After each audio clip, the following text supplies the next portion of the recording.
Komisi daerah Sulawesi Barat. Kantor perwakilan Ombudsman. Mengapa demikian? Karena kami begitu fokus terhadap sumber informasi yang menurunkan persoalan pada laut ini dan fokusnya adalah di Provinsi Banten. Ini perlu saya sampaikan karena jangan sampai nanti ini ekspektasinya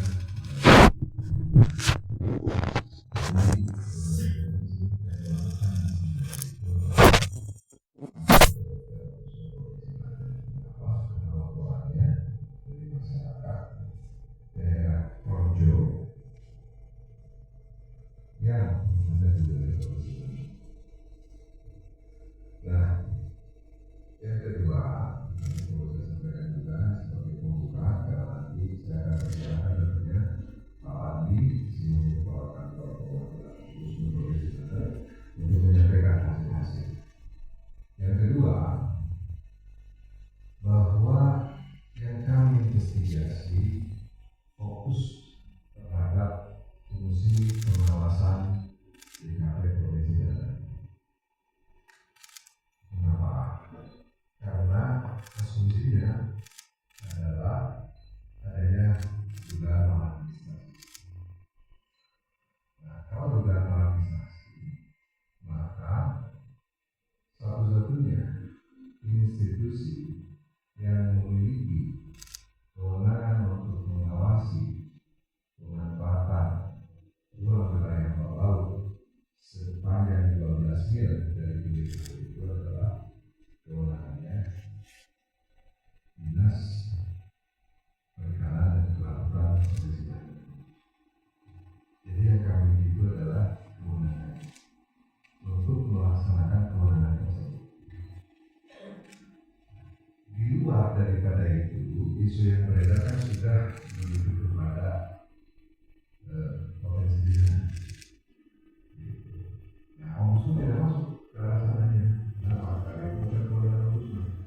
Saya harus pelan-pelan menyampaikan. Karena banyak juga masyarakat yang tidak paham masih itu kewenangan ombudsman. Jadi yang kami.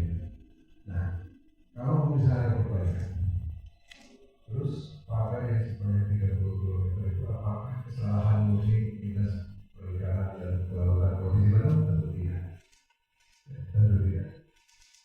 Jadi kalau itu adalah misalnya kesalahan Dinas Provinsi Kelautan Kelautan, apakah itu adalah mutlak pembangunan 30 km itu ya? Apakah itu kesalahan dari Dinas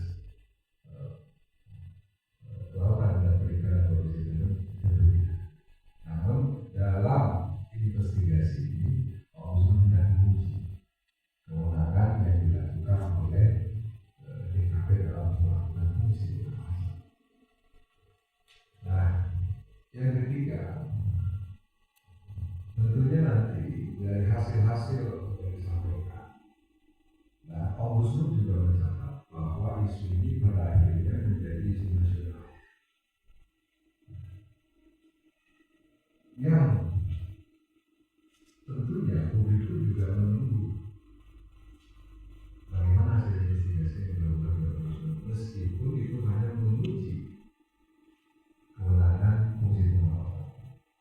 Tentunya kita harus tahu agar semuanya menjadi terang-terangan, karena persoalan ini bukan saja sudah tidak hanya lagi digunakan di jalur ombudsman, KKP sudah berpindah, TNI Angkatan Laut juga sudah berpindah.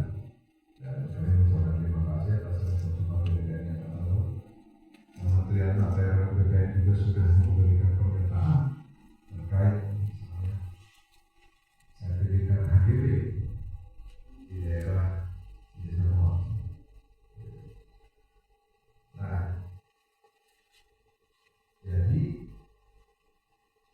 ombudsman sesuai dengan fungsinya yang saya sebutkan di dalam pasal 8 kewenangan ombudsman pasal 8 poin ayat 1 disebutkan bahwa demi kepentingan umum mengungkap hasil temuan, kesimpulan dan rekomendasi demi kepentingan umum. Dan kami melihat karena Presiden Republik Indonesia sudah memberikan perintah bongkar dan masuk. Jadi saya pikir apa yang dilakukan sebentar ini dalam rangka mendukung tegaknya marwah dari pimpinan presiden dalam rangka membongkar musuh. Nah, jadi itu alasan yang ketiga. Yang keempat, tentunya karena tadi disebutkan bahwa Ombuds yang melakukan investigasi itu adalah kantor perwakilan Ombudsman Provinsi Banten.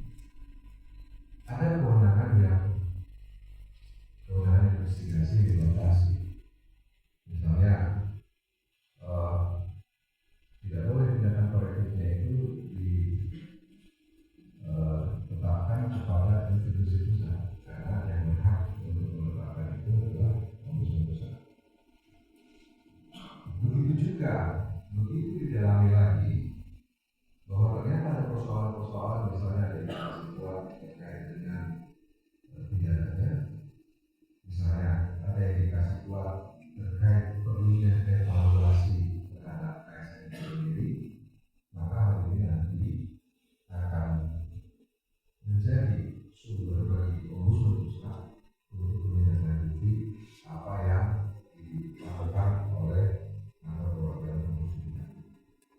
Jadi dalam rangka seperti ini kami juga akan sampaikan, berarti kalau ada temuan-temuan yang itu nantinya harus Ombudsman Pusat yang menindaklanjuti, maka nanti akan ditindaklanjuti.